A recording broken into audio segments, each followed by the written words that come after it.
Assalamualaikum warahmatullahi wabarakatuh. Kami dari kelompok 5 akan mempresentasikan hasil kerja kelompok kami dengan judul analisis etis pada iklan Glad to Glow. Sebelumnya perkenalkan, nama saya Salsabila Wasfa Brilianti dengan akhiran NIM 135. Saya Anita Chandra dengan akhiran NIM 014. Saya Triadi Partika Gira dengan akhiran NIM 112. Saya Dwi Sherenkes dengan akhiran NIM 2107. Saya Fatimah Zahra akhiran NIM 104. Dan berikut pemaparan dari kelompok kami. Moisturizermu lengket dan bikin iritasi?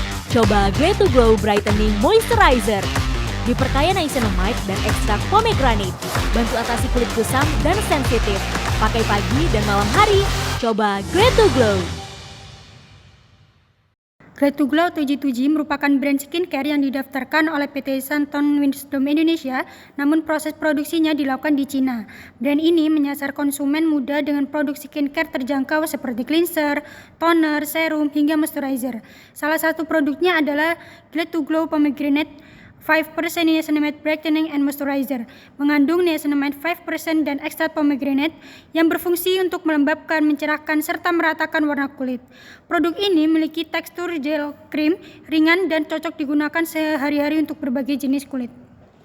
Selanjutnya analisis etis kejujuran. Yang pertama, klaim kandungan bahan niacinamide 5% dan pomegranate.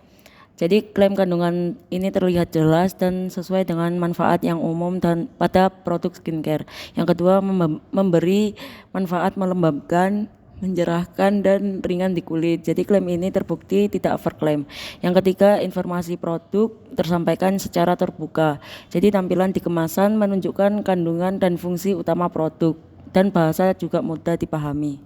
Selanjutnya yaitu analisis etis kejelasan informasi. Jadi dalam iklan Glad to Glow ini menunjukkan adanya konflik antara transparansi bahan dan juga ambiguitas asal produk yang dapat berpotensi menyesatkan konsumen. Jadi yang pertama ini ada aspek transparansi yang positif. Jadi di iklan tersebut sudah dijelaskan bahan yang digunakan yaitu bahan alami dan aman serta adanya sudah terdaftar di BPOM.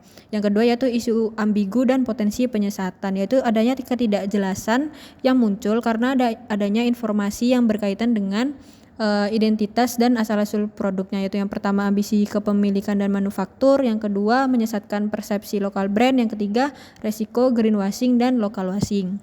Selanjutnya ada analisis etis tanggung jawab sosial. Jadi iklan Glad to Glow ini menurut saya sudah menunjukkan tanggung jawab sosial. Mereka tidak hanya menjual manfaat kecantikan tetapi juga memberikan pesan yang realistis. Penggunaan produknya juga ditampilkan wajar dan tidak berlebihan. Jadi semua orang merasa bisa merawat kulit sesuai kebutuhan. Jadi pada intinya brand ini menghargai konsumen dengan informasi jujur dan tidak manipulatif. Selanjutnya, analisis etis tidak menyesatkan. Yang pertama, konten before after bisa menimbulkan ekspektasi berlebihan. Perubahan yang terlalu drastis dapat membuat audiens menganggap semua orang akan mendapat hasil yang sama secepatnya. Perlu penjelasan bahwa hasil tiap individu berbeda. Yang dua, testimoni influencer tidak selalu diberi label iklan. Jika konten berbayar terlihat seperti review organik tanpa label, audiens bisa merasa tertipu. Transparansi diperlukan agar tidak melanggar prinsip etis periklanan. 3. Durasi hasil tidak dijelaskan. Hasil yang ditampilkan tanpa keterangan waktu dapat membuat konsumen berasumsi prosesnya sangat cepat. Iklan seharusnya menyantumkan durasi atau kondisi yang sesuai. 4. Editing atau filter membuat kesan lebih dramatis. Penggunaan lighting, filter, atau editing dapat memperindah hasil secara tidak realistis. Perlu disclaimer agar audiens memahami bahwa visual tidak sepenuhnya mencerminkan hasil nyata. Secara keseluruhan, iklan Glad to Glow dinilai cukup etis pada aspek kejujuran dan tanggung jawab sosial karena klaim kandungan sesuai manfaat dan pesan visual tidak mendorong standar kecantikan yang tidak realistis. Namun, iklan ini belum sepenuhnya etis karena masih terdapat kelemahan pada kejelasan informasi seperti ambiguitas asal produk, potensi local washing, penggunaan before after yang terlalu dramatis, tidak adanya penjelasan durasi hasil, serta kurangnya transparansi dalam konten influencer. Hal-hal tersebut menimbulkan risiko misleading bagi konsumen. Selanjutnya yaitu dampak iklan tersebut bagi konsumen yang sudah melihat. Jadi yang pertama ini konsumen dapat secara akurat mencocokkan produk dengan kebutuhan kulit mereka melalui iklan tersebut. Yang kedua, iklannya itu tidak menyesatkan sehingga konsumen memiliki ekspektasi yang cukup tinggi. Yang ketiga, merek tersebut lebih dapat dipercaya. Yang keempat, adanya kejelasan informasi yang sangat membantu bagi konsumen.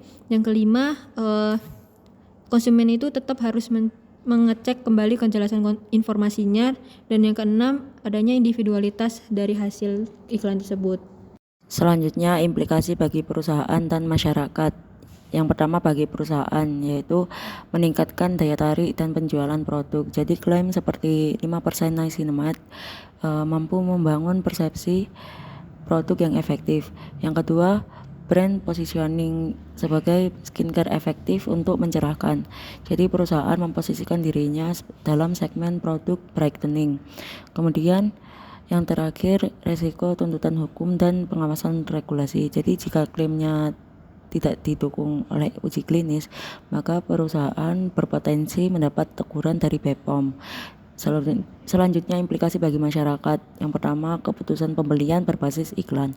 Jadi konsumen bisa membeli hanya karena tergiur manfaat instan, bukan kebutuhan kulit yang sebenarnya. Kemudian kemungkinan terpengaruh standar kecantikan yang tidak realistis. Baik, yang selanjutnya ada ringkasan temuan. Glad to Glow adalah brand populer dengan marketing yang agresif.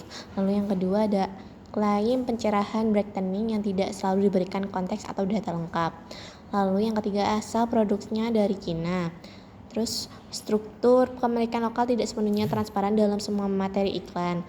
Lalu adanya potensi dampak sosial kurang positif karena memperkuat standar kecantikan yaitu kulit cerah. Selanjutnya ada rekomendasi iklan untuk Glad to Glow. Yang pertama, mungkin brand ini dapat menjelaskan secara rinci terkait asal-usul produk secara transparan. Jadi brandnya itu di Indonesia, produksi di Cina. Yang kedua, menggunakan konten before after yang realistis tanpa editing atau filter berlebihan. Yang ketiga, mungkin menambahkan disclaimer dengan jelas, seperti hasil dapat berbeda pada setiap orang dan perubahan membutuhkan waktu tertentu. Yang keempat, menjaga visual agar tidak menampilkan standar kecantikan yang sempit. Yang kelima, fokus pada edukasi manfaat, bukan janji instan atau klaim berlebihan. Yang keenam, perjelas informasi kandungan dan keamanan tanpa membuat klaim ambigu. Dan yang terakhir, pastikan seluruh pesan iklan jujur, transparan, dan tidak menyesatkan.